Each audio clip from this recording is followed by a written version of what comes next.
are back another weekend to get a little crazy. Yes. Are you watching the Kentucky Derby while listening to Inside the Crazy Ant Farm? Oh my goodness, so much happening. We gotta say Cinco de Mayo. Oh my goodness, so much stuff happened this past week. May the 4th be with you. May the 4th be with you. Just endless amounts of things, guys. It's been absolutely amazing, but we have an amazing show for you guys this week.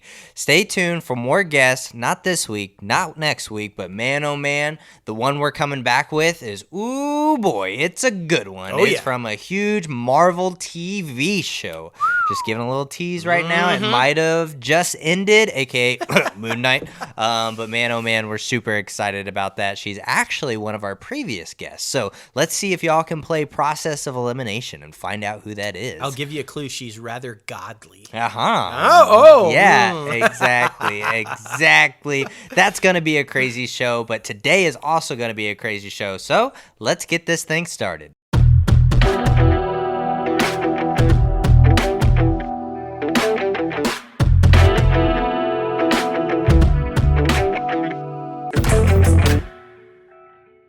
Oh boy, what's up, everybody? We are back with episode 193 of Inside the Crazy Ant Farm. You know your host with the most, myself, J-Lo Fantastic, and the one and only Mouth. What's up? Guys, there's a lot going down in Hollywood, and there's a lot going down in Washington, D.C. that might affect the entertainment industry. Don't know what we're talking about? Well, we will talk about it and deep dive into how it will affect the entertainment industry as a whole if this thing happens. And of course, before we get this thing started, be sure to head over to our website, www.crazyantmedia.com, where you can start rocking the latest and greatest Crazy Ant Media gear. You see us rocking it right now. Podcast merch, we got film merch, we got it all, guys, and we have anything and everything for you, your grandmother, your aunt, your son, your niece, anybody in your family can be rocking that Suit Crazy Granny Ant. up in the Crazy Ant gear. Exactly, man, exactly. We have the ability to get you shoes now. So, come on, rock those Crazy Ant shoes. But man, oh man, what I was teasing about a little bit earlier is going to be very freaking interesting, and we're talking about Roe V Wade versus Washington and the government, or at least, the right side. Earlier this week, a memo was leaked showing that the Supreme Court majority has signed on to a decision that would overturn Roe v. Wade, the 1973 opinion protecting the rights to abortion. Now, why does this story lead into the industry news segment, you asked? Because it could have huge ramifications on our industry. Remember back in 2019, all of the major entertainment studios spoke out against the Georgia's heartbeat abortion bill, saying that in the entertainment industry would rethink their production plans in the state if the law ever went into effect. Well, the Georgia law, which would outlaw abortions as early as 6 weeks into pregnancy, has been on hold pending the outcome of the Supreme Court's decision. If this leaked draft opinion becomes final, the Georgia law would be allowed to take effect. Georgia is a massive hub for the film and television industry. Now, thanks to the state's subsidy that reached a record of $1.2 billion last year, several other states, including Louisiana, Kentucky, Texas, and Ohio, have also put in significant film subsidies and would also outlaw most abortions if Roe is overturned. Now, so far, no entertainment studios has said if they will do that if that happens, but Warner Brothers Discovery and Sony declined to even comment on the matter. A Netflix representative could not be reached for a comment, and a Disney spokesperson did not respond to the request for a comment, and the Motion Pictures Association also declined to comment. So I think they are all waiting to see what is going to be the final ruling and how this thing is going to proceed forward. But man, it's going to piss a lot of people off. Look, first of all and foremost, I'm just going to say it. Chapek, this was your chance, my man, to get out in front of this and condemn this as quickly as possible. You sitting on your ass, yet once again not willing to make a statement. Almost all of Marvel's films and TV shows are filmed in Atlanta, y'all. Just fact. If Georgia pushes that bill through, This was your chance, dude. You sat on the fucking don't say gay thing. You should have come out. Who cares if the rest of them commented or not? You should have. Disney should have been firm in a response against this if it was true. You fucked up again. That's why the stock is in a nosedive from 187 to fucking 110 currently since you took over, okay? You've got to fucking be on top of that stuff. And as far as, I mean, this is huge. Louisiana looks like they're making a nice resurgence lately. They're currently filming a film right now in Lafayette. They've got so much going on in New Orleans currently and in North Louisiana. If this thing goes through in Louisiana also and they put their abortion bill through, that's going to end their nice little resurgence. I mean, this is huge. And I'm hoping that the studios do come out and make statements against it and try to use their platform. I know we talk about should you or should you not use your platform, but in this case, I absolutely do. These are lifetime appointments on the Supreme Court. It could be 40 plus years from now before we get a chance to undo this if it's done, if we ever can. And I think now is the time to speak up. It's going to be huge. It's going to be huge. Now, it's a leak. It has not been confirmed or denied whether that leaked memo is in fact true. The actual vote is in June. We don't know, but sources are saying it does look like it was an aide from Justice Sotomayor's office that potentially maybe sort of leaked it. I would guess in an attempt to try to court public opinion to change one of the judge's minds, but these 5 that voted in favor of this are not going to be swayed by public opinion. Chief Justice Roberts would have been the only one, I think, and he didn't vote for it. Yeah, it's going to be a very fluid, very developing story that everybody's keeping their eyes on. And this, even people that are young in my life, which is very awesome to see, by the way, that they are keeping on top of this, on current events, policies, and different things like that. So I think that everybody is going to be watching this thing. So we are going to be talking about it. We are going to keep you guys up to date. But yeah, it's a crazy decision to even think about. It's scary. But speaking of scary, ooh, that was a good transition. And by the way, this may or may not be me and J-Lo Fantastic. We could indeed be variants from another multiverse. I'm just telling you, you don't know. You don't know. We could be sleepwalking. We could be sleepwalking. We could be another variant of our own selves in these bodies controlling this podcast right now. You don't know. You don't know what the fuck I'm talking about? Then you're the only person living under a rock who hasn't seen Doctor Strange in the Multiverse of Madness, of course, opening this weekend, and it's once again showing that Marvel Studios is unbeatable at the box office. The Disney-owned studio's dominance continued with the latest release, racking up, get this, $85.7 million through the first 2 days of release. Combined with Friday's $90 million haul in domestic theaters, the global total as of this morning was already $175.7 million. Putting the superhero sequel on path to become the biggest domestic opening of 2022 so far. That means, yes, even beating Spider-Man, and possibly the biggest global opening of the year as well. Now, the MCU entry is likely to outpace early box office predictions, which did have it pegged the second Strange with a final total of 160 to 180 million for the first weekend. Current projections are now indicating the film could likely land a larger tally higher than $200 million once all the numbers are finalized tomorrow, and could see a total close of more than $300 million globally for the weekend. Woo! I mean, dude, it was freaking phenomenal. I was so happy to see it. I mean, of course, Marvel does it again. That's what really all we can say. Marvel does it again. It was so epic. And if you did not watch WandaVision, you need to watch WandaVision before getting into this. You will be lost. It was an amazing film, and what they're setting up, I think, is just going to be badass. Agreed. And yeah, wholeheartedly, Logan is right. If you didn't watch WandaVision, get on it quick, because the whole plot point to this movie is coming off of WandaVision. You might also want to catch Evil Dead, the original Evil Dead, not the remake. It's also a love fest for that movie. of course, Sam Raimi. So it's brilliant. It was fucking brilliant. I loved it. So. Agreed, man. Agreed. It was absolutely amazing. Well, something else that was absolutely amazing this past week was May the 4th, aka Star Wars Day. Now, Disney Plus released a new trailer for the only one, the Obi-Wan Kenobi trailer. The 6-part limited series premieres May 27th, which it will be the first 2 episodes.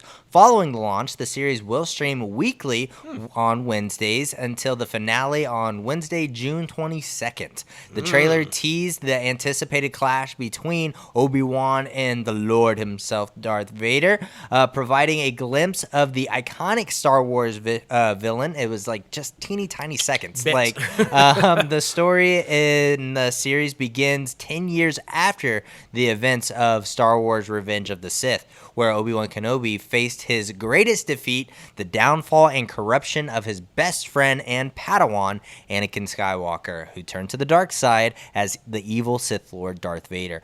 I'm so super freaking pumped about this because it shows that elevation of where he has been the past 10 years and what his mindset is, because, you know, Obi-Wan is kind of portrayed as kind of like a younger Yoda in the sense of an all-knowing type of character and is so... I guess immersed in the Force, but with this, you can tell that he's trying to battle, you know, his decisions, whether they're going to be good for the Force, good for him, and good for Luke. So there's a lot of interesting things happening. I'm so super excited about it. Will we finally see that face-off again?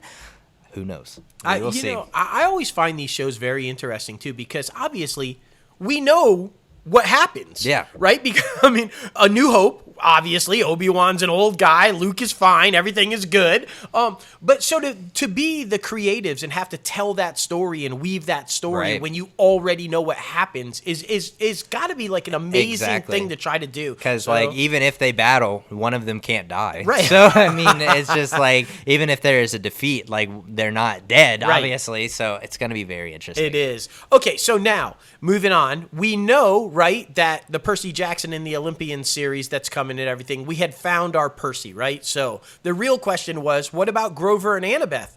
Well, guess what? The series has indeed found its Grover Underwood and Annabeth Chase. Arian Samardi will star as Grover, with Leah Sava Jeffries set to play Annabeth. They'll join previously announced series lead Walker Scobell and will play Percy, of course. Production on Percy Jackson and the Olympians will begin soon in Vancouver, so they're already getting ready to start shooting that bad boy. Yeah, I mean... everything could go to Vancouver after fucking this shit. So who knows, man? Who knows? Stay tuned. Yeah, Canada did say, my boy, the Prime Minister, he said, hey, we'll give you abortions. Come here. Yeah. I mean, that's a huge statement. Yeah, man, it's going to be crazy. Well, Light and Magic, a new documentary series that will follow the industrial light and magic division of Lucasfilm, will premiere on Disney Plus July 27th. Lawrence Kasdan directs the series, which will offer a behind-the-scenes look at the celebrated visual effects and virtual production division. A sneak peek of the 6-part documentary series will also be screened for attendees of the Star Wars celebration in Anaheim, California. Now, the series is executive produced by Brian Grazer and the one and only Ron Howard. So it's already going to be awesome. Come on now. Oh, yeah. Hell yeah. I don't think people realize how much Industrial Lights and Magic is like connected to fucking the very early stages of Pixar, just like all kinds of shit outside of Star Wars, guys. They do all kinds of shit. That's gonna be a good one. For sure. This one, not so good news, and I don't know where I fall on this one. Do you believe it? Do you not believe it? Is it true? Is it not true? You don't ever want to say it's not true because you don't want to say that.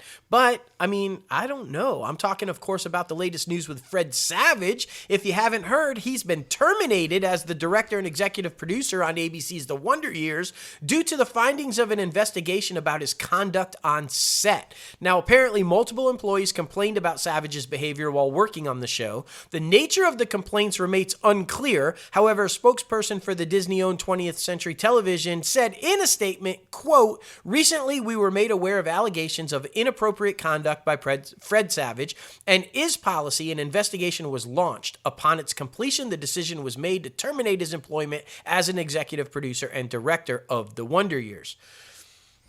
Yeah, it's very interesting. I mean, if you go back and read the article, I mean, There are different instances where they could possibly have happened as a kid, but it looked like there were some that happened on other sets and things like that. So it's also going to be a developing story that we're going to stay on top of because, I mean, the Savages, I feel like they were Disney's golden child there for both of them.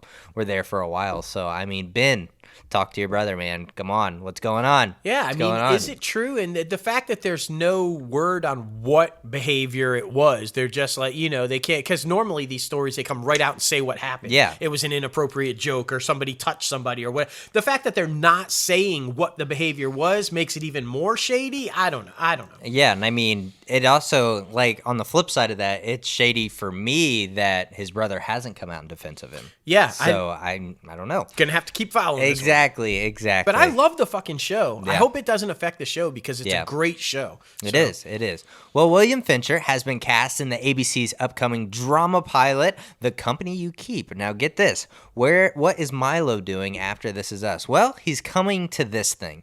The pilot follows a con man, Charlie, who's going to be played by Milo, an undercover CIA officer, Emma, played by Catherine Hina Kim, who are unknowingly on a professional collision course while Charlie ramps up the family business so he can get out for good. Emma is closing in on the criminal who holds Charlie's family debts in their hands.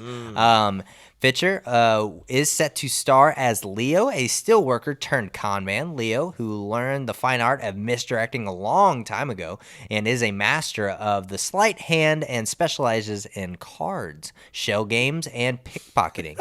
He is a proud man who'd do anything for his family, yet he soon won't remember his lifetime of regrets.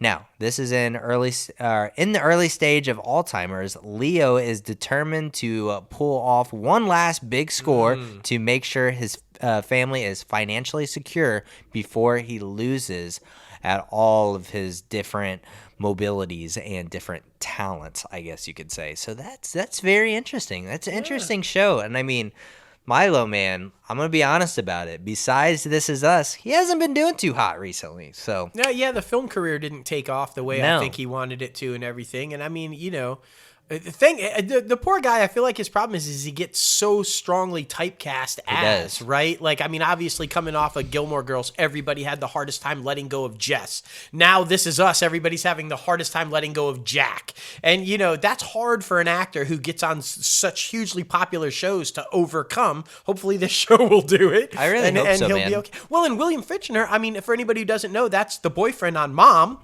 He's a fantastic actor and has been in all kinds of stuff. So that's going to be a good little show. Hey, not so good news for ABC, though. The ABC dramas Queens and Promised Land, although we're not surprised by this, have both been canceled after one season at ABC. Queens concluded its season on the broadcaster back in February. If you don't remember, the series followed 4 women in their 40s who reunite for a chance to recapture their fame and regain the swagger that they had in the 90s when they were legends of the hip-hop world. So it's kind of like Girls 5 Eva, which is doing really well on Peacock, so I just feel like one of them had to go. There were a few of these type of shows that came out at the same time, so you're right. And let's see, after initially debuting on ABC, Promised Land was moved to Hulu exclusively after just 5 episodes. Season 1 concluded in March. That series, if you forgot, followed a Latino family vying for wealth and power in California's Sonoma Valley. Neither one was very interesting, apparently. Yeah, that's the one about the wine orchard or whatever, wine vineyard. So that one is interesting. Super pumped about this one. Yes, the Justified revival at FX is filling out its main cast with the addition of 8 new cast members, and along with returning star Timothy Olyphant. Of course. And the series will also star Anjani Ellis, Boyd Holdbrook, Aldenine Clemens, Vondi Curtis Hall, Marlene Ireland, and Norbert Leo Brutz, Victor Williams, and Vivian Oplant. Production on the series, which picks up with given 8 years after he had left Kentucky behind, and began this week in Chicago. Oh, so it's already filming. Fantastic. Timothy's wife is going to be in it. That's pretty cool. Yeah. Let's see. Ed O'Neill. This one sounds interesting, too, if you guys don't remember this true life story. Ed O'Neill is set to play Donald Sterling in the upcoming FX limited series The Sterling affairs. Now, O'Neill joins previously announced stars Lawrence Fishburne and Jackie Weaver. The 6-episode series tells the behind-the-scenes story of Doc Rivers, yes, that Doc Rivers, played by Lawrence Fishburne, and the Los Angeles Clippers' quest to bring a championship to one of the historically worst franchises in all of sports during the impending downfall of the team's owner, Donald Sterling, who notoriously's racist behavior is brought to the limelight amid the power struggle between his wife of 60-plus years, Shelley Sterling, and his mistress, V. Stefano. So, that I remember that, and it was ugly, and it caused some massive controversy, especially around like when the Clippers were actually doing pretty well, when they had like Chris Paul, Blake Griffin, and JJ Redick, a couple others. So it's going to be very interesting to see how this will all move forward, and if they will do kind of like a winning time type of thing where they bring in actors to play these real life people. And will it sort of be fictionalized, or will it be just a straight account of what actually happened? I don't know, but I think the winning time formula works. So. I agree. Well, heading over to Fox, Lance Reddick and Loya Harrier are the latest additions to 20th Century Studios' White Men Can't Jump reboot. They are set to star alongside previously announced cast members Jack Harlow and Shaniqua Walls. The film will offer a new take on the Ron Shelton's 1992 sports comedy, which saw black and white basketball player hustlers join forces to double their chances of winning big money on the street courts and in a basketball tournament. Harlow is stepping into the role of the Woody Harrelson character, with Walls taking on the Wesley Snipes character, and Reddick playing Beijing Allen, the father of Walls. Character Kumal Benji is living with MS and has been Kamal's coach and support system since a very young age. Details with regarding to the character that Taylor and Harrier are playing have not been disclosed yet. They're being kept under those quesadilla wraps. Yeah, so. I like that story of bringing in the character with MS, though. That's a little bit different. And that one was a huge hit back in the day. You know, that's one of those great examples of a movie that didn't cost a whole lot of money to make and yet surprised everybody at the box office. So I think they're no doubt hoping it'll do that again. Yeah, for sure. Fun fact, even though I love basketball and love basketball movies, I've never seen White Man Can't Jump. Oh my gosh, yeah, you definitely have to see it. Yeah. The originals, Woody and Wesley are fantastic. Yeah. Rosie Perez is Woody's girlfriend, and she fucking just slays it in that movie. It's a great film. You got to definitely watch it. Okay, jumping over to Warner Brothers Discovery, which I still hate the fucking name. Warner Brothers Executive Vice President and top legal boss John Rogovin has resigned his post. Now, Rogovin was general counsel for the former Warner Media Studios and Networks Group, which of course encompassed units like Warner Brothers Pictures and Warner Brothers Television. Now, it's not immediately clear who in the newly merged structure will absorb Rogovin's portfolio. He will remain in place, however, for the transitional period. Now, if Rogovin's name sounds familiar to you, it's probably because he's the man behind rescuing the film group from an agonizing rights battle over the character of Superman brought on by comic co-creator Joe Shuster's family. The loss of the case would have dramatically impacted DC Entertainment's film and TV projects throughout the years. If you guys don't remember one, that's the copyright thing where they challenged that because a copyright law went into effect to where the families could take away the copyright, reclaim the copyright after a certain amount of time. But the courts ruled that they could not do that they didn't have the right to that.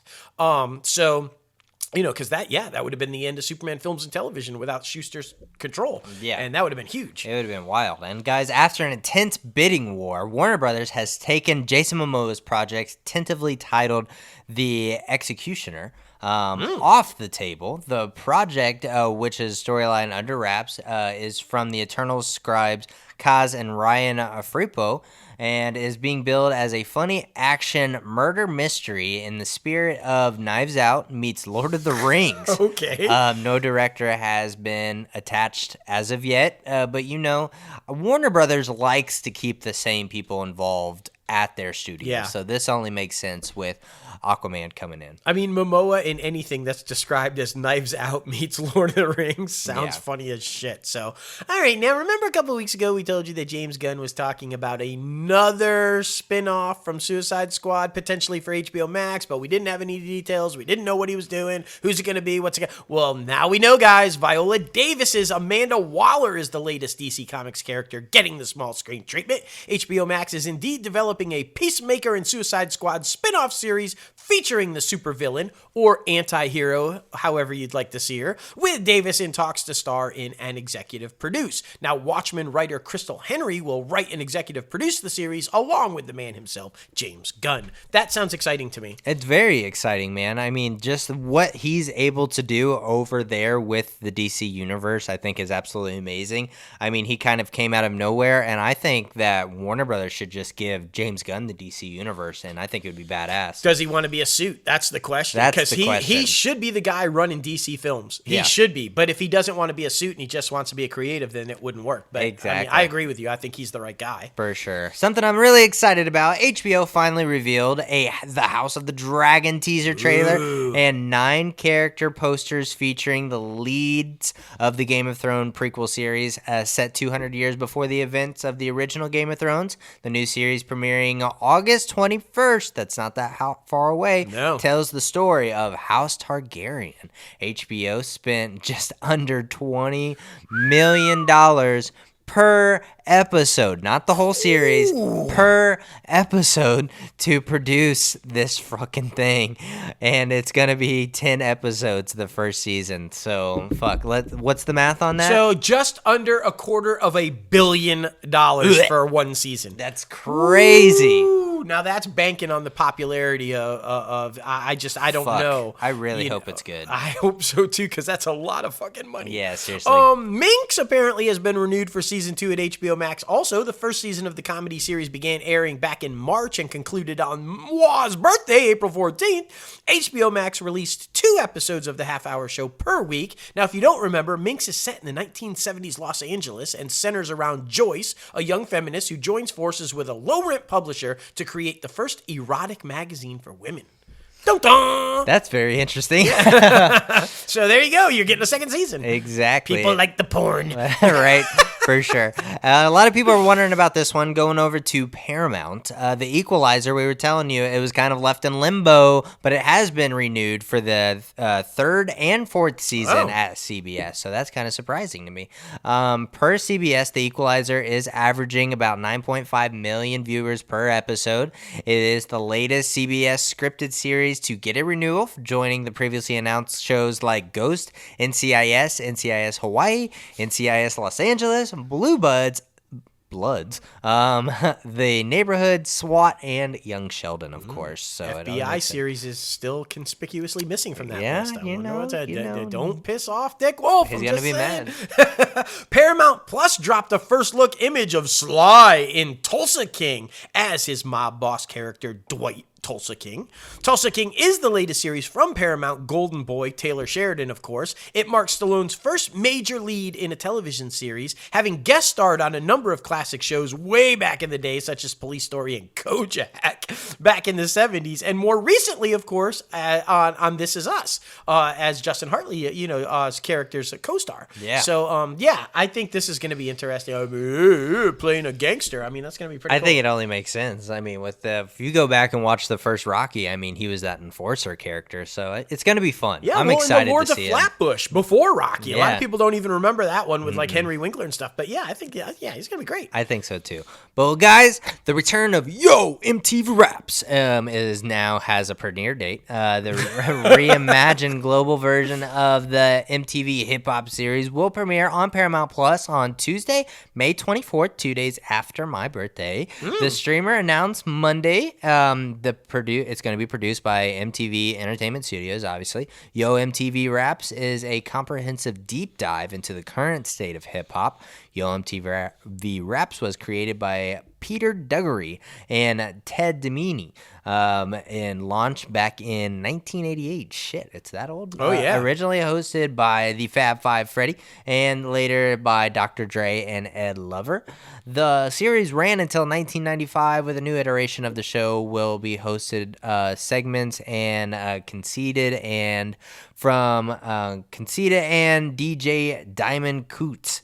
Live performances, ciphers, and lifestyle content will be provided by this thing. So that's very interesting. Lifestyle content. What the fuck does that even mean? Right? Like, Exactly. okay. This one, I guess because the movie did okay. I don't understand this one. Jackass is apparently also heading back to the small screen with a new series from the original creators in the works at Paramount Plus.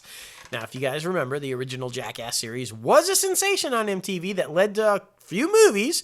It ran for 3 mini-seasons from 2000 to 2001. I think this is over. Can we just move on from this? It's over, and like they can't do what they were doing in the movies on TV ever again. So I just feel like there's so many kind of shows like this, like Ridiculousness, and you had like Tosh.0 that you can still watch and go back, and like I don't know, there's a whole bunch of similar content that I just don't think it's gonna last long. Agreed. But Johnny Knoxville is a man of a fucking legend, so we'll see.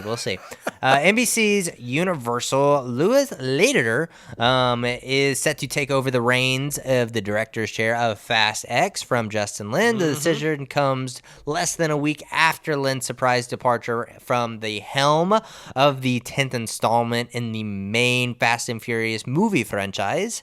Now, Louis, who beat out numerous of candidates for the job per sources, is Universal Pictures' first choice. And schedules are being hammered out as we speak. But, you know, with both of them wanting to do it, I feel like it only makes sense that it's going to happen. But still, they already started this thing, so they're going to need to get back on schedule so that they don't have to push this thing back. So we'll see. I'm just saying he's the director behind the least successful MCU movie, The Incredible Hulk. I'm just saying, we'll see how he's going to do. Yeah. Elizabeth Banks' next movie as a director, Cocaine Bear, will be hitting theaters on February 24th, 2023. Yep, it's finally got that release date. The film stars Kerry Russell and Margot Martindale, obviously from The Americans, Ray Liotta, Alden Ehrenreich from Young Han Solo, O'Shea Jackson Jr., and Jesse Tyler Ferguson. That's a hell of a cast. Cocaine Bear is inspired by the true story of drug runners' 1985 plane crash, missing cocaine, and the black bear that ate that shit. The movie finds an oddball group of cops, criminals, tourists, and teens converging in a Georgia forest where a 500-pound apex predator has ingested a staggering amount of cocaine and gone on a coke-fueled rampage for more blow and blood. Wild, man. We told you guys about this one a while ago. They haven't really been talking about it a lot, but it's just such an interesting concept. And the fact that it's a true story is insane. Like, a coked out bear eating people is like fucking crazy. Yeah, for sure. It reminds me of a whole bunch of it kind of reminds me of Be Cool. You remember that one back in the day? John Travolta, The Rock, and a whole bunch of other people where there's like a whole bunch of different storylines happening and then they all combine at once. So yeah, that one's going to be very interesting. Peacock has announced 3 original films from Universal Pictures to premiere on the service in 2023.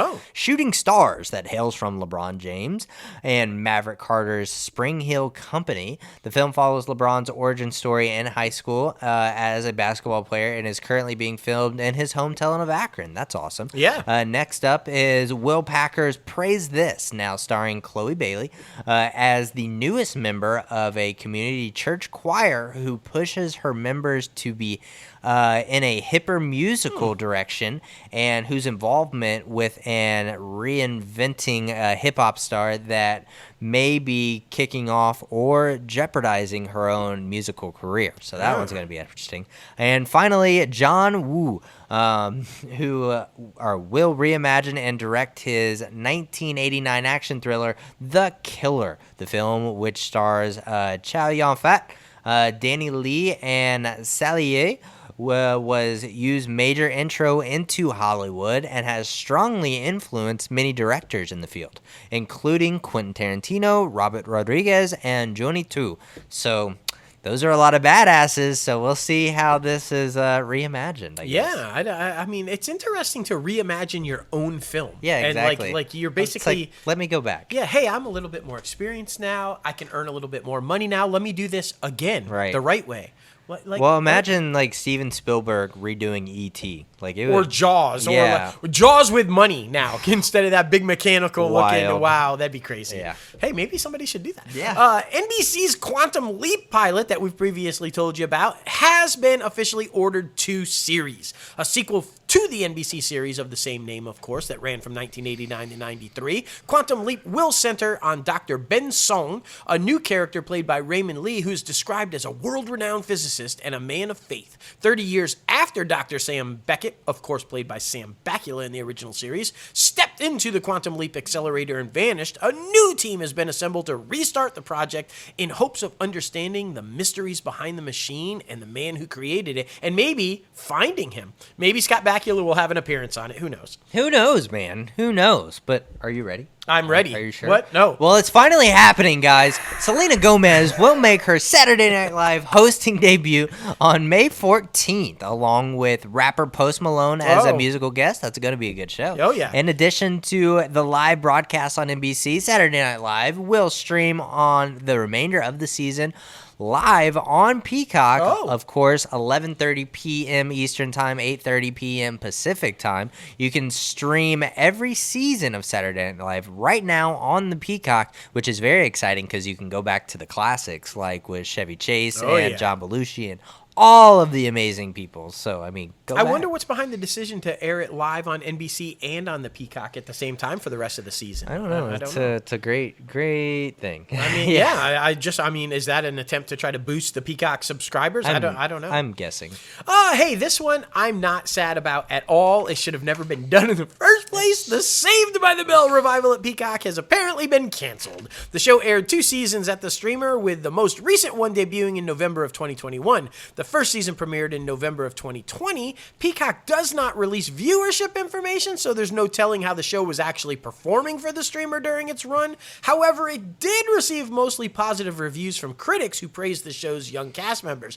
But from fans, they fucking hated it because it's not the original. You should have never fucking touched it. Exactly. You really shouldn't have. And we've been talking about this since day one. We're so happy this is gone. Bye-bye. But I'm just like, there was the whole thing with the Selena Gomez joke. I think that's what it was. And that got kind of like taken off. There was like some controversy and different type of stuff. So I'm not sad. No, I'm not but sad. I give kudos and props to Peacock for giving it more than one season, because we cannot give that to Netflix. Netflix is canceling shit left and right before it even gets started. Yeah, exactly. So kudos to them. Now, speaking of Netflix, they have quietly dropped Pearl with the working title of an animated series that has been created by Meghan Markle through Archibald Productions. Now, the shingle, the Duchess of Sussex, and the one and only Prince Harry, set up at Netflix in the fall of 2020, created the scripted series, docuseries, documentary series featuring the children and children's programming. Pearl was to be Archibald's first animated series. Like I said, they dropped this thing. They didn't even give it a chance. How are you going to deny a royal, okay? I mean, especially a Hollywood royal. I mean, seriously, they spent all that money to sign them to the deal to bring the royals over there, and then you're going to, like, cancel their first project before it even fucking starts? I don't know. I'm going to tell you right now what it is. Netflix is in money trouble. Yeah. They're all that spending, all that borrowing to spend that they did over all those years is finally fucking catching up to them. The debts are due and they don't have shit, and now they're in trouble. Apple should just buy Netflix. I'm just saying. Hey, Jeff Daniels, I love Jeff Daniels, is set to play the lead role in the upcoming Netflix drama series, A Man in Full. The series is based on the Tom Wolfe novel of the same name. It has apparently received a straight-to-series order at the streamer back in November of 2021. The show hails from the legend himself in television, David E. Kelley, with Miss Regina King on board to direct and executive produce. In the series, Atlanta real estate mogul Charlie Croker, of course played by Daniels, faces sudden bankruptcy. Political and business interests collide as Croker defends his empire from those attempting to capitalize on his fall from grace. Croker is further described as polarizing and robust, crude, rude, and irresponsible. So a real estate agent. Yeah, Like, I mean, what the fuck? basically, I mean, in Atlanta. I mean, come on. That only makes sense, but that sounds good. That sounds fun. Yeah, no, it does. I'm excited Daniels for is that it. one. I just love everything he's in. So. Yeah, for sure. And I mean, speaking of like Netflix's bread and butter that seems to be low costing, Cobra Kai. Less than 9 months after the launch of season 4, the Cobra Kai crew is heading back to Netflix this September. The series will debut its 5th season, September 9th. In addition to the date announcement, the streamer also released a teaser for the upcoming season. The trailer shows the results of last season, the All Valley tournament, which ended with Cobra Kai winning the competition and Terry Silver taking complete control over the dojo, beginning its plans to expand it. The teaser also reveals several upcoming plot points for the series, including Daniel taking drastic measures to take down Terry and Johnny's traveling to Mexico with his estranged son Robbie to hunt down the missing Miguel. That's going to be very freaking interesting, and I'm going to say it.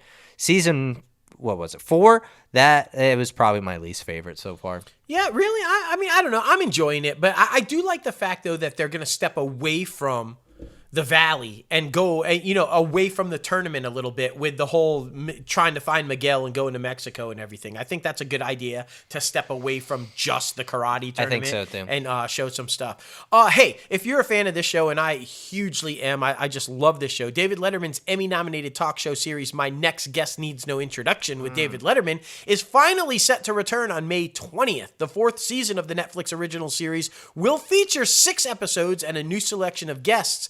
Get this, guys, including Cardi B, Kevin Durant, Billie Eilish, Julia Louis-Dreyfus, Ryan Reynolds, and Will Smith. Now, I know what you're thinking. David Letterman, Will Smith, one-on-one interview. That's going to be some shit, but Netflix is notably telling everybody and sure to say that all the episodes were filmed prior to the Academy Awards in March of 2022. And that means that there will be no talk of the infamous Will Smith-Chris Rock Oscar slap that, of course, occurred on March 27th. That sucks. Maybe David Letterman could, just interject some new stuff in there. That would be... that's an opportunity. How hard is it to pull him back in, go to the studio, and talk about it? Yeah. I'm sure Will would want to fucking talk about it. Yeah, and I also think this is going to be really good because his image did take a massive hit because of this thing. I think this interview coming out and showing who he is and probably talking about his book, to be honest, because his book also just came out, his memoir, it's going to bring a lot of people because he's a good individual overall. We're not perfect human beings, so I think that it's gonna help a lot. And look, Letterman in this show, and even sometimes on his old talk shows, the late night stuff, but definitely on this one, he is not shy about talking about controversial stuff. So I wouldn't be surprised at all if he brings up some of Will's past stuff. Yeah, the slap on the red carpet at that one film premiere. Whatever. I like how he does that and gives them the opportunity to talk about they're not perfect themselves, and why So I think you're right. I think this could go a decent way in helping revitalize his image a little bit. Agreed, man. Agreed. Well, heading over to Amazon, Emmy-winning Succession star Jeremy Strong is set to headline and executive produce a limited series about Boeing's controversial 737 MAX planes, which have been fucking crashing like crazy. Oh, yeah. The Untitled project, which is now in early development at Amazon Studios, hails from Oscar-winning Argo screenwriter Chris Terrio and Plan B. We love Plan B. Mm-hmm. And the fictional series, which is described as an explanation of the events surrounding the Boeing 737 MAX, which was grounded worldwide in 2019 following the jet crashes in Indonesia. Now that one is Lion Air Flight 610 and Ethiopia, which is the Ethiopian Airlines Flight 302, killing all 346 people on board. Yeah, that was some crazy shit. If y'all don't remember that, it was a malfunction with the autopilot, and apparently a couple of the people within the company knew about the shit and let it proceed anyway without grounding the planes, hence the lawsuit, to which they did lose and had to pay a shit ton of fucking money. So that's going to be an interesting series for sure. Oh, man. Kate Walsh, you know her, you love her, Grey's Anatomy. Kate Walsh, old Addison, has joined the cast of Sprung, an upcoming original comedy series from Emmy-winning writer Greg Garcia. Now, Sprung follows a focus group of formerly incarcerated people who decide to use their criminal expertise for good. Walsh will play a congresswoman, Paula Tackleberry, who is targeted by the group for using insider trading secrets to sell millions of dollars in stocks while assuring the public that the COVID-19 pandemic is nothing to worry about. That sounds like a true story, although it's fictional. Right? I do know some people that sold off some drug stocks and made a shit ton of money with COVID. Okay, just saying. Oh, man. That one, that's going to be very freaking It's great that it's criminals that are now good guys targeting people. That's funny. Agreed. Well, Titus Welver's ex-cops Harry Bosch will be returning to crack more cases on Amazon Freevee. Amazon Freevee, formerly IMDb TV, announced the pickup of Season 2 of Bosch Legacy ahead of its May 6th premiere. I just don't understand this one. Why didn't you just continue Bosch? Why do a new Bosch series, which is just a continuation of Bosch, and call it a new name? I just don't understand that. Yeah, exactly. It's like, we get it. Your daughter is also now a cop. That's fine. Yeah. But at the same time, I'm more mad about the change of the name from IMDb TV to Freevee. Yeah, that's awful. That's as bad as Peacock. It's literally on the same level, if not worse than Peacock. I'm just saying. 3 new reality shows: The One That Got Away, Forever Summer, Hamptons, and Cosmic Love will premiere this summer on Amazon Prime. Now, The One That Got Away, which will premiere all 10 episodes on June 24th, is hosted by singer-songwriter Betty Who? No, Betty Who, that's her name. That's her name. The experimental dating series follows 6 single people in search of their soulmate. One by one, each of them will get the chance to explore a lifetime of missed connections by entering through the portal. What the fuck? Is it a multiverse show? Like, what's going on here? Come on. Now, Forever Summer, Hamptons, follows a group of college kids from wildly different backgrounds who work at a seaside restaurant in the Hamptons.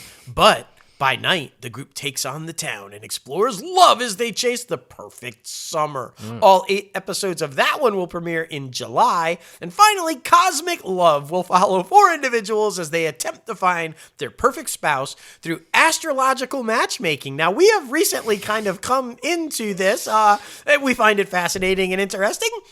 The show takes place at a retreat run by the Astro Chamber, a mystical guide voiced by Cree Summer. Oh, okay. Best-selling authors Ophira and Tyle Idut, who are also known as the Astro Twins, will also guide the singles throughout the season. No premiere date for that one yet, but okay. Yeah, that's very interesting. I feel like every streamer and every network has one of these type reality shows, and it's just like, why? For someone like us who loves like really good content, like I just find it so interesting for, I guess, quote unquote normal people, I guess, that just love reality TV. I might tune in for the astral thing just because, like, you know, how does it work? So goofy. Do you guys believe in astrology? Is there like are you all in or all out or like what? It's going to be, leave your comments. It's going to be interesting. Oh, yeah, for sure.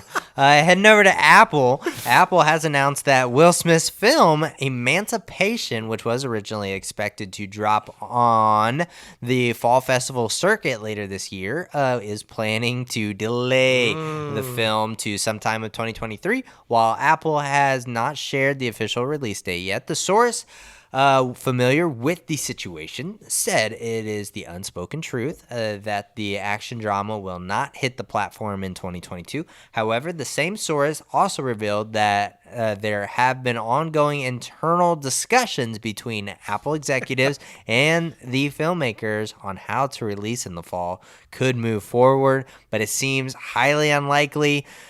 Man, you got to think about your actions before you do shit. Like, I'm just saying. But clearly one person inside Apple thinks they should still release it this fall. Yeah. The majority apparently do not. Yeah. I don't know. Hey, okay, so we found out William Fincher, boyfriend of Mom, where he's going, right? But where's Mom going? Well, now we know. Allison Janney herself has been cast as Evelyn in Mrs. American Pie, Apple TV's upcoming comedy series starring Kristen Wiig, with Laura Dern as executive producer and eyeing a key role herself.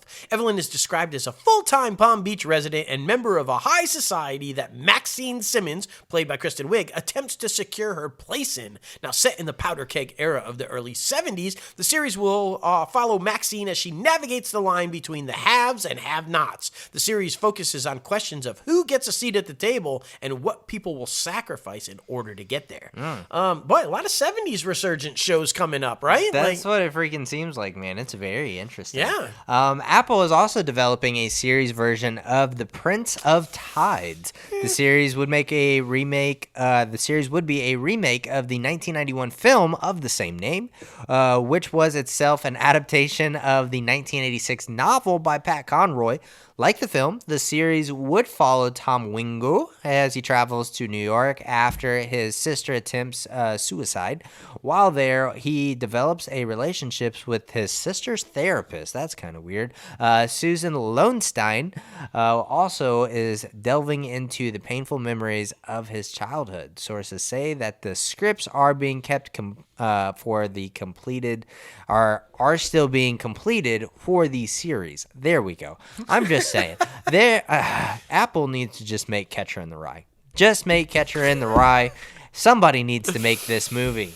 I'm surprised it's never been made. I mean, honestly, to be honest, hey, you know, but they are making something, an original, not a remake of another old movie. Louis Partridge has joined the cast of the upcoming Apple psychological thriller series Disclaimer. Partridge joins previously announced series leads Cate Blanchett and Kevin Kline, two awesome actors themselves. Facts. Disclaimer follows Catherine Rosencroft, played by Cate Blanchett, a successful and respected television documentary journalist whose work has been built on revealing the concealed transgressions of long-respected institutions. But when an intriguing novel written by a widower, played by Kevin Kline, appears on her bedside table, she is horrified to realize that she is a key character in the story that she had hoped was long buried in her past. Partridge will play Jonathan Brigstock, a teenager on his gap year traveling through Italy who allows himself to give in to his deeper desires with unexpected consequences. Now, does this teenager have an affair with said journalist, right, and that's the thing she was hoping was buried that comes out in this book? Because that's what it sounds like to me. Yeah. That's, Yeesh. Yeesh. That's interesting, though. I mean, Yeah. that's going to be, Yeah, just saying. Hands off that one. Oh, my goodness. Well, guys, that is our industry news segment. Man, oh, man, that was so much fun. There's a lot going down in Hollywood. And, of course, we'd be remiss without sort of mentioning the Dave Chappelle thing. We just want to gather more information on that. Maybe we'll post about that on a story or something on social media. That's just kind of a fucked up situation. It's scary to be an entertainer right now, basically. Yeah, and if you are a performer on stage, be it a comedy show or like a theater production or whatever, be careful. Because, this is crazy. All of a sudden, everybody thinks it's okay to just jump up and attack, and it's not. So our thoughts are with you guys. Stay safe, be careful, and keep doing what you do. Exactly, man. Exactly. Well, now heading over to the top 5 segment. This week, it is top 5 snacks / munchies. Anything that, your stomach's a little empty. You don't want to have a whole meal. So let's freaking grab something from the kitchen. Yeah, I just want to clarify, because I just want to, like snacks or munchies. I feel like snacks is just when you want a snack. You're feeling a little hungry. You need something a little before a meal or whatever. Munchies, you may or may not be under some sort of influence. Yeah, you need to soak something up. You need to, you just have an empty stomach for some sort of reason, and you're just like, no. I'll eat anything and everything. Like, I'm not a fan of Supreme Pizza, but man, sometimes I'm a fan of Supreme Pizza, if you know what I'm saying. I mean, we've all had the munchies. We've all had the munchies. I'm just saying. Okay. But man, oh man, we have some interesting choices. You might judge us both for some stuff. I know where you're going. I know where you're going. For me, number 5 is saltine cracker peanut butter and jellies. I will make little peanut butter and jellies out of a nice big saltine cracker, and it's fucking delicious. It's a nice little snack. You make 3 or 4 of them bitches, you're good for like 2 hours. So there it is. That's a childhood one for sure. My mom used to make those. Sure. Okay. Yeah. I mean, I'm down. I like saltines and I like PB&J. That's fine. Sounds good. My number 5 is the classic sandwich cookie. Oreos. For sure. I like all incarnations of the Oreos, whether it's the chocolate with the white cream or the vanilla with the chocolate cream or the flavored creams, whether they're the double stuff, whether they're the thin, whatever it is, I'm a fan of Oreos. Now, how do you guys eat them? Because I always do. I break them apart and I eat the frosting off the one side and then eat both the wafer cookies. Like, that's how I eat them. Don't judge me. I just love them. Number 5, Oreos. Yeah, for sure. Oreos. Man, for sure. Number 4 for me goes to chicken biscuits. I'm not sure a lot of people even know what chicken biscuits are. I love fucking chicken biscuits. I mean, something about that flavor that they have on the fucking It's like cracker. They poured chicken soup on that shit and let it dry on. So right? good. It's so good. It's so salty, but it's that salty goodness. Yeah. Yeah, man, chicken biscuits. I just found them again recently. Like, they were kind of like a childhood thing, but then like took a nice little gap, but then found them again recently at the grocery store. I'm like, shit.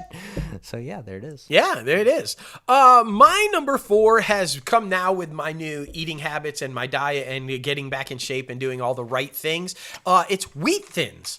And they're really fucking good. The original, just the plain Wheat Thins, but they've also got like flavors. My favorite is tomato and basil. Oh my gosh, so good. But yeah, I'm really enjoying them. They're a good snack. 14 to 15 is the proper serving size. If anybody out there needs to know, it doesn't seem like a lot, but it fills you up pretty good. Wheat Thins, guys. Do some Wheat Thins. For sure, man. For sure.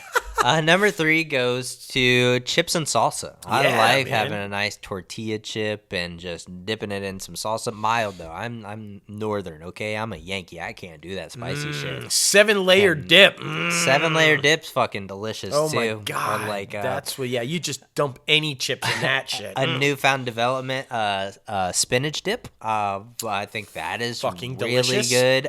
But any like chips and dippage situation, I think that's where it's at, to be honest. Yeah. Okay, my number 3 I get made fun of all the time because nobody else in the fucking existence of anywhere around me likes it, but I fucking love it. Popcorn. Fucking popcorn. It's a great low-fat, not too filling snack that does the job. I mean, just whether it's unsalted, plain, whether it's buttered, whether it's caramel corn, just like, some Cracker Jacks and shit, get your little prize, whatever. Popcorn. It's fucking great. It's the best movie snack. I'm just saying. Get a little prize. Like, all right, what prize are we talking about? We're talking about Munchies. All right. Yeah. Number 2 for me goes to Cheez-Its. Just original Cheez-Its. That is the bomb diggity. Yeah, just something about it. We love cheese. We love cheese a lot. We love cheese a lot. So to put that in cracker form, that's where it's at. I'm just saying, that's where it's at. It's both cheese and crackers. And crackers.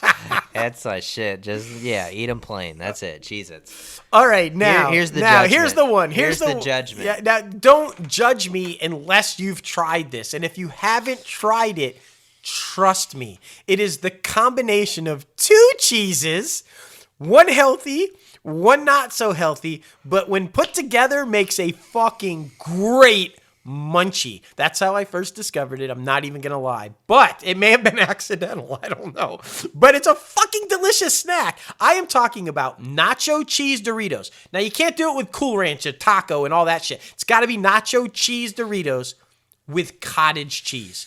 Yeah, you just dip the nacho cheese Dorito into the cottage cheese and fucking eat it. It's fucking delicious. Nacho cheese Doritos and cottage cheese. Now bring the comments, but don't give me comments until you've tried it. If you have tried it and you hate it, fine. But I'm betting the majority of you, if you try it, will go, damn, the mouth's right. That's fucking good. Oh my goodness. I'm just saying. There You're it is. welcome. You're welcome. Oh my goodness, that's so fucking funny. Number one for me is my all-time favorite movie snack. It's my all-time favorite, just sitting around the house if I have any, because I mean you can barely find these bitches anymore. That's true. Twizzlers. I love Twizzlers. Licorice is highly underrated, and not a lot of people like licorice, but maybe I got an old soul. I don't know, but I fucking love just classic Twizzlers. That's where it's at. I fucking love Twizzlers, and I So like the good. black ones. I like black licorice. That's So like one of my good. black jelly beans, which, by the way, now transitioning is my number one. It's my anti-wheat thins. It's jelly beans. My all-time favorite snack ever. Do not have them around me because they will disappear. Gone. I cannot have jelly beans anywhere in my vicinity without polishing off the fucking bag or bowl or whatever they're in. God, it's so bad, y'all. It's so bad. Especially the black ones. Oh, I could eat a whole fucking bowl of black jelly beans and never regret it. It's been my favorite for as long as back as I can remember. And shit, man, Easter is like my favorite fucking holiday. Just pour them jelly beans everywhere. That's so funny. That's so freaking funny. Well, now it's time for the box office recap, and man, oh man, there was a lot of fucking shit happening this week. Of course, this is all gonna get dethroned by Doctor Strange. Oh, of course. Number one was The Bad Guys. That came in with $6.2 million. 16.2. $16.2 million. Number two was Sonic the Hedgehog with $11.5 million. Number three was Fantastic Beasts: The Secrets of Dumbledore with $8.3 million. Number four was The Northman with $6.4 million. Number five was Everything Everywhere All at Once. Yeah, take that with what you will. I've heard that The Bad Guys is actually pretty good, though. It's it's an animated film if you guys haven't heard about it, and it's I've actually I've heard fans and critics really love this one, so Yeah. I'm excited to check that one out. For sure. And of course, the only new movie that is coming out that matters this week is Doctor Strange in the Multiverse of Madness. Please check it out. There are other Avengers in there that are obvious, and new Avengers, aka new Illuminati. That's kind of not a spoiler because it was in the trailer. Yeah, but who is in the Illuminati? Is it the comic book version? Is it different? I don't know. Oh, man, so excited for everybody to see this thing. It's so good. It is. And movies you can still go see right now are The Unbearable Weight of Massive Talent, The Lost City, Memory, Father Stew, and Morbius. IMDbPro's top trending segment. The number one movie is still The Batman. Hell yeah. I feel like a lot of people are watching it and they still are talking about it because it's on HBO Max and just killing it. I'm vengeance. I am vengeance. And the top trending show is Moon Knight, which makes sense. I have yet to watch the season finale. Oh my gosh! So I gotta catch up right may there. or may not be another superhero introduced in that one. Fuck my life. And the top trending star is Amber Heard. She shit in his bed. That's all you gotta say. She's on the stand crying now and doing all her it's probably her best acting that I've ever seen her do. I'm just gonna say it. And it's I don't know. I wasn't yeah. there. I don't know what's true or isn't true. I Yeah. just think this whole thing is a fiasco, and maybe they both need some serious help. I think so. That's all I'm gonna say. I'm leaning more Team Johnny, but I am too, but I feel like he needs some help too. I think it was a toxic relationship that probably shouldn't have been together. So, yeah, there's that. Anyway, guys, thank you so much for getting crazy with us on episode 193 of Inside the Crazy and Fun. We got to thank ourselves one more time for just fucking powering through. We got to thank our system for powering through because fuck technology sometimes. And of course, are we the unbearable weight of massive talent? we really might. I didn't know they made a film about it. Shit. I didn't sign a letter of consent. I know. What? Come on. Is it fictionalized? What's going on? Yeah, exactly. And where's my check? Okay, I am just saying. I'm out here putting all this work in. Be sure to follow us. It's kind of mean. I've lost so much weight. It can't be unbearable mass. I know, they're come kind on. of assholes. I mean, seriously. Be sure to follow the company and the podcast on social media. That Crazy Ant Media and at ITCAFpodcast, Twitter and Instagram for both of those. And you can also follow our TikTok TikTok for the podcast. Yes. At ITCAFpodcast.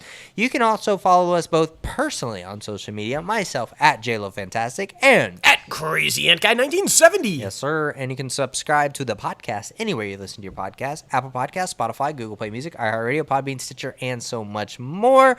And if you're watching this video on YouTube, we appreciate you. Be sure to like the video, subscribe to the channel, and ring the bell for all the latest and greatest notifications coming out of Crazy Ant Media.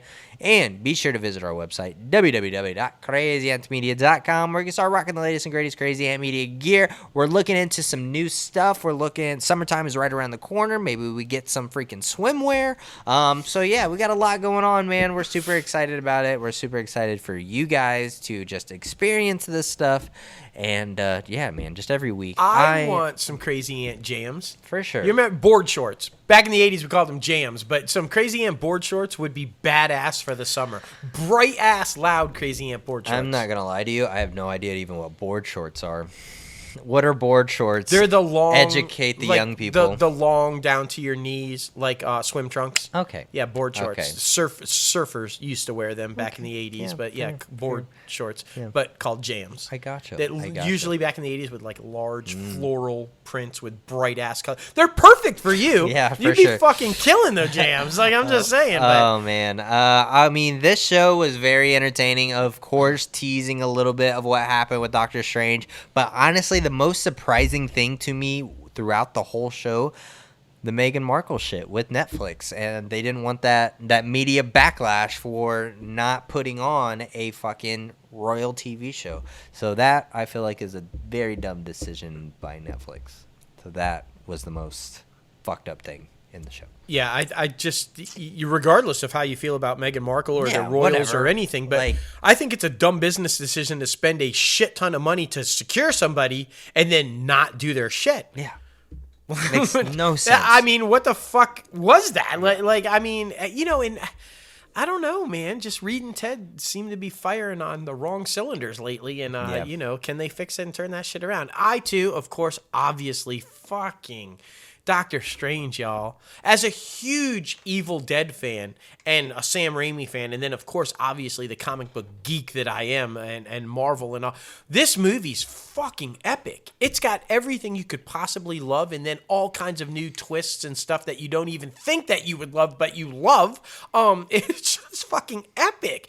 And will somebody please give fucking Lizzie Olsen a fucking Oscar or Emmy? She should have won an Emmy for WandaVision. She should be nominated for sure for fucking Doctor Strange in the Multiverse of Madness, because she fucking steals the film, y'all. She's just fucking brilliant. Yeah, it was really cool. And I mean, with their horror aspects, I wouldn't necessarily call it a horror film. It's definitely a new take on a Marvel film that adds the horror elements. I felt like they really did a good job. No with jump all scares, that. though. They at least I didn't think so. I didn't jump, not a single time. There's a few times where I guess they could consider them jump scares because the music starts playing and then pop up, whoever it is. But overall, I think they did a really good job. I mean, clearly it's gonna make a shit ton of money. Exactly. But I mean, speaking of money, the person who literally shits money and who has all the money in the world and who should buy Netflix, she should just buy Netflix. And she should do Meghan Markle's show. She really They're should. friends. Exactly. She should It would totally make do it. Complete sense. The one, the only. Oprah!